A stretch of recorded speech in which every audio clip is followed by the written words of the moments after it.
Maldivlərə səyahət edərkən bunlara mütləq diqqət edin. İlk olaraq mövsüm seçimi vacibdir. Ən uyğun dövr noyabrdan aprelə kimidir. Hava daha sabit və dəniz sakit olur. Alkoqol məsələsini unutmayın. Lokal adalarda alkoqol qadağandır. Amma rezortlarda və xüsusi floating barlarda icazə verilir. Ada seçimi də rahatlığınıza təsir edir.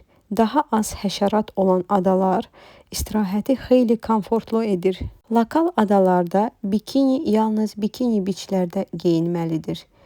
Adanın digər hissələrində isə geyim qaydalarına əməl etmək vacibdir.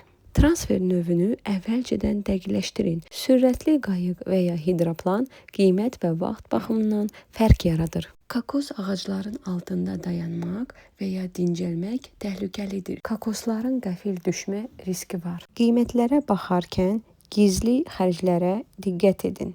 Vergilər və servis haqları çox vaxt ayrıca hesablanır. Növbəti videoda Maldivlərdə resort istirahəti ilə lokal adada istirahətin əsas fərqlərini ətraflı izah edəcəm.